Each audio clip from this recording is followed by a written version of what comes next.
করছি, যেখানে বাংলাদেশের একজন বিতর্কিত লেখিকা যাকে বদরুদ্দীন ওমর সাহেব প্রয়াত, তিনি তার ধর্ম ও সাম্প্রদায়িকতা বইয়ে একজন দাঙ্গাবাজ বিশৃঙ্খল লেখিকা হিসেবে উপস্থাপন করেছেন। তিনি এখানে বলছেন লুকু ছাপার কিছু নেই, তার মানে লুকু ছাপা হয়, যেটা নিয়ে আমরা বললাম।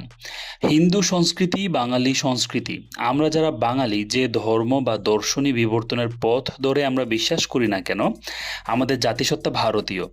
ভারতের হিন্দু বুদ্ধ খ্রিস্টান মুসলমান এবং ধর্মে অবিশ্বাসী সকলের অথবা প্রায় সকলের পূর্বপুরুষ আর পূর্ব নারী ভারতীয় হিন্দু।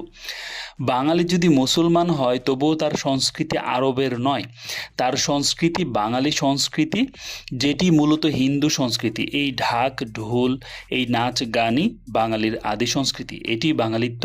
এটিকে অস্বীকার করা মানে নিজেকে অস্বীকার করা। এই অল্প কিছু লাইনের মধ্যে যে কত হাজার